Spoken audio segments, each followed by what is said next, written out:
going to start the recording. Okay, so we are up to Module 6. So similar to what we've done in the past, we're going to review Module 5, participation and the assignment. I am basing the assignment review on only the couple of assignments that I have reviewed, but also based on the history of teaching this class many times and always seeing pretty much the same thing. A little more on research, assignments for this week, and questions. So I've talked about it's important to be an early bird, earn all your participation points earlier because I see higher grades. When assignments are submitted on time, when participation is submitted on time, I think you decrease your stress level a great deal. I have another class from another school that last night the system went down, and so everybody who waited till Sunday night to do their work, guess what? Make sure you use citations and references and use the proper format. Engage with each other. You can respond to my postings, and it does count towards your requirements for engagement postings. Use acceptable sources, which are books, business journals, and articles, and make sure you're substantive. And I know right now that the three of you are not the people I need to be telling that to. I'm not sure why people wait until Sunday to do all their work, but it just continues to amaze me that people wait until Sunday to do their engagement postings, to do their assignment. And for me, that would make Sunday just an awful day. Make sure you read my postings. And I gave you this acronym last week, the AID, application and analysis. It's supposed to be information and insight, depth and details, examples and explanations. Okay, so for discussion 5, which is sort of just such an odd duck the way they've done it, which is that you're supposed to post on Monday your new message, which this time needed to be on discrimination. Then you were going to review someone else's posting, which needed to be done by Thursday. This week, in Module 5, there were no engagement postings required. You just had to review the selected message. You needed to look at the key points, and you needed to use some analysis and insights in your review. I know it's not easy, but it is okay to tactfully let someone know they didn't use the right message. There were several people who used the message from Module 3, which was the overseas supplier and the poor labor practices. Now, I don't know if any of you picked up on one of those, but you could actually be doing the folks a favor if you found one of those to let them know that they needed to do a different message, because more than likely they used the wrong message in their paper too, which means they would have lost points for that. So if you run across somebody doing something wrong, if you can tactfully let them know, you might be helping them. Okay, discussion 6 is similar to 4. You have internal and external messages, not yours. These should be the messages that were used for discrimination. You're going to select those messages from Module 5. You're going to review the legal, brand, and compliance issues. Now, this is critical. This is part of the final paper. It's the only time you actually look at it is in the posting. Don't post it as attachment. Cut and paste the original message and then post below it the brand, legal, and compliance issues excuse me, that might come up as a result of what the person is talking about. Now, it is more likely that you are going to find brand, legal, and compliance implications when someone used a defensive strategy. In other words, there was already something out that something had gone wrong. The offensive is sometimes a little bit harder because somebody's announcing something positive and new. So sometimes those brand, legal, and compliance implications are less if you choose a posting that used an offensive strategy to post something positive that they were going to be doing. Review the discrimination messages. Provide supporting or conflicting comments for your engagement postings. And here's the key. Remember, brand, legal, and compliance implications from discussion board 4 and discussion board 6 are added to the final paper. What you might want to do is to copy whatever brand, legal, and compliance implications somebody else has posted on your messages and adapt that for the final paper. If you've got a chance, go back and do it for DB4 as well, because then you will have those to build on as part of the final paper. And no matter how many times I have said this in previous classes, there are always people who leave out the 2 sections on brand, legal, and compliance implications. So get those done now if you can, or at least get a copy of what somebody else told you might be the brand, legal, and compliance implications. Okay, milestone 3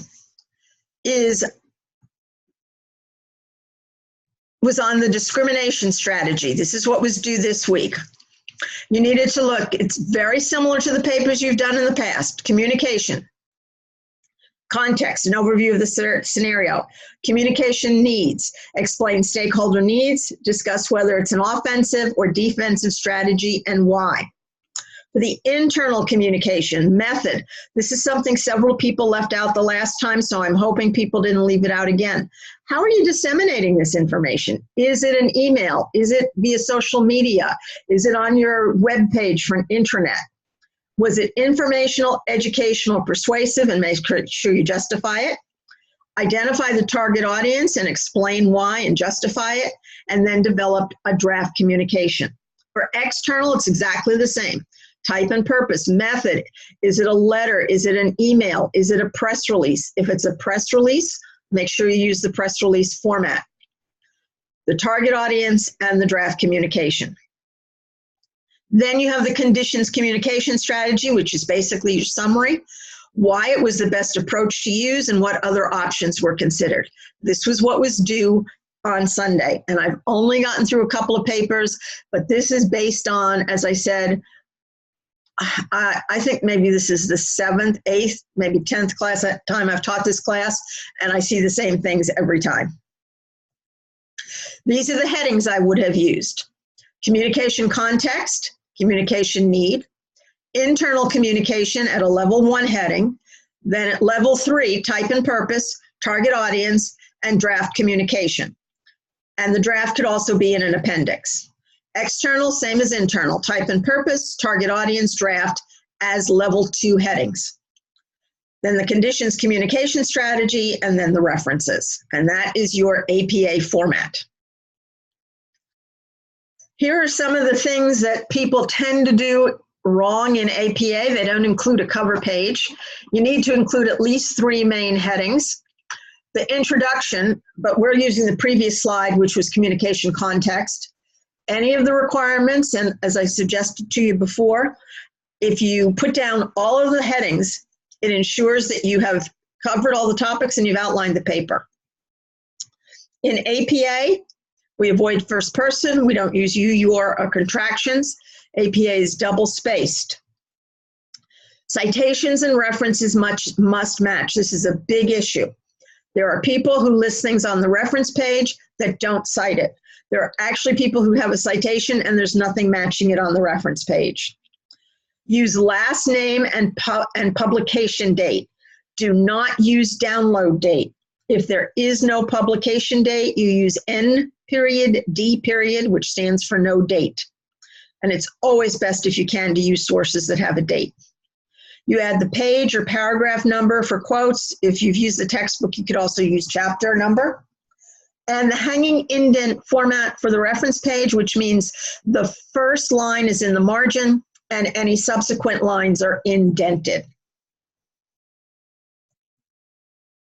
Another thing I wanted to say here is, excuse me, References are listed alphabetically. Do not list them in the order in which you use them. Do not number them. Footnotes are not used in APA format.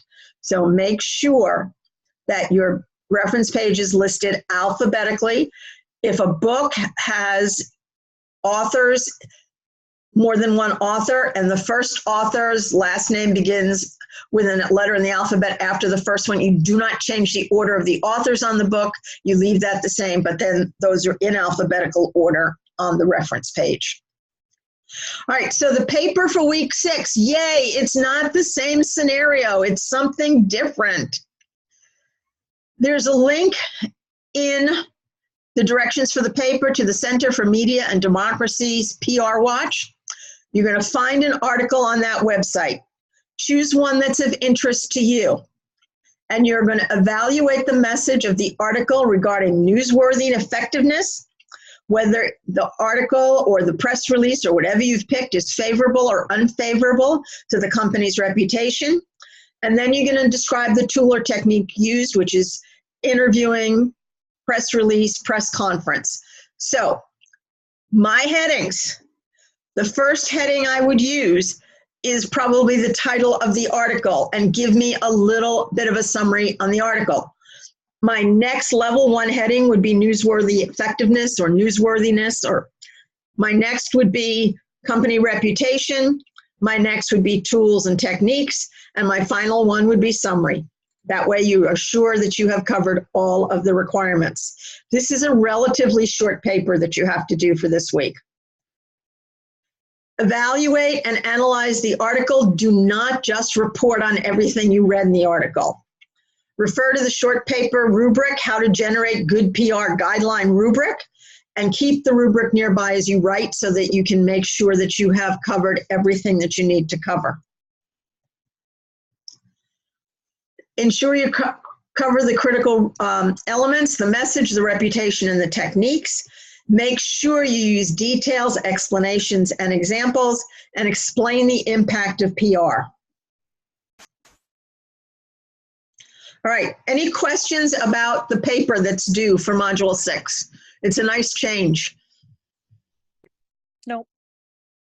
Okay. All right, so we did talk a little bit about research last week, so I just want to reiterate. This time you might use articles to support the one that you found on the database. I showed you, I went into the Shapiro Library, I put in discrimination. Then I wanted to get more detailed, so I did an advanced search, and I wanted to cut down from almost 8 million articles. So I add more elements. I added one element, I got down to 9,000. I added a second and I got down to 700. Still too many, but certainly not 1.8 million. So the more you can hone in on exactly what you want to be looking at, the better you're going to find the articles that match what you're looking for. Also talked about Google Scholar. I used discrimination again. You type in scholar.google.com. I checked off just articles. I went to the side and I can pick since what date I want articles. And I only want articles, I don't want patents. That's not going to get me what I'm looking for. So I uncheck patents.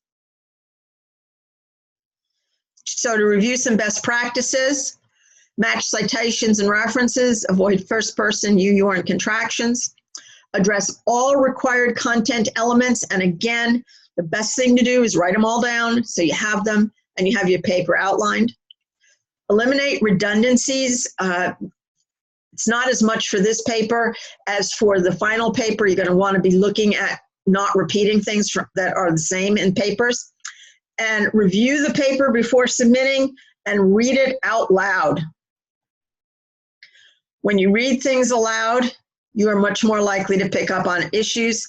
And review the feedback from previous papers as well as announcements as well as these live session videos. You want to be clear and concise and at the same time be comprehensive. Comprehensive is about content, that you covered everything you needed to. Clear and concise is about the writing, that if you can say it in 5 words, you don't use 25 words to say it. that you get rid of those unnecessary words and phrases like in order to, due to the fact that, nowadays, in this day and age. Simple, clear language. You want to be analytical, insightful, use examples and supporting evidence, which is research. Any questions? All right.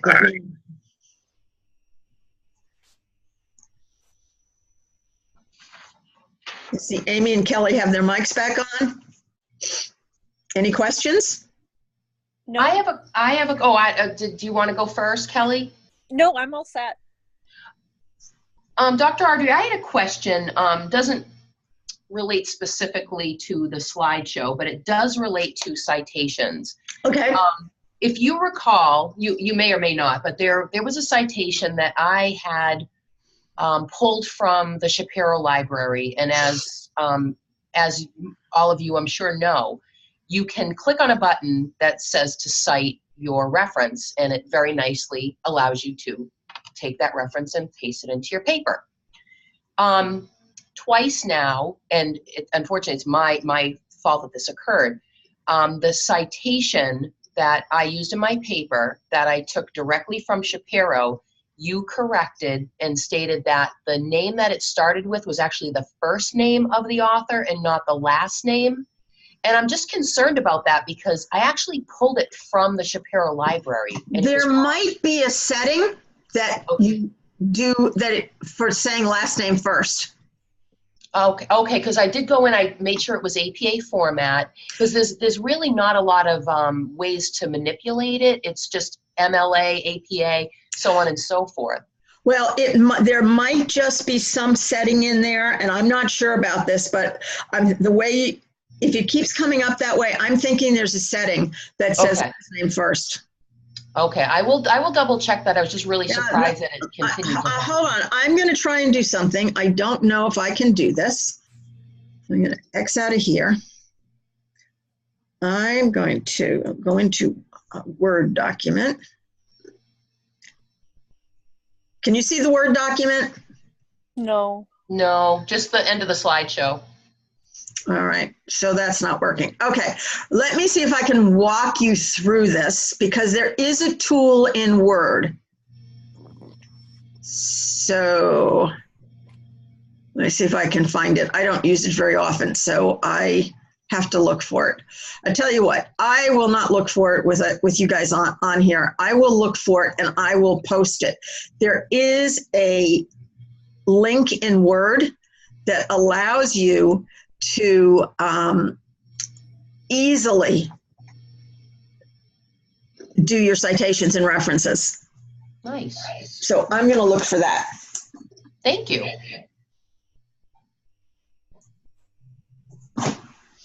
And I wrote it down. That means it'll get done. Any other questions? I have just a quick one. I wanted just to clarify for the discussion this week, you do want us to copy the original post from discussion 5, and then at the bottom of that, do our post with the compliance and legal brand. Yes, that gives anyone else who is doing it, using that as as an engagement posting, that they understand the context, because otherwise the brand legal and compliance doesn't make sense if they can't see the original message. Okay, perfect. Thank you.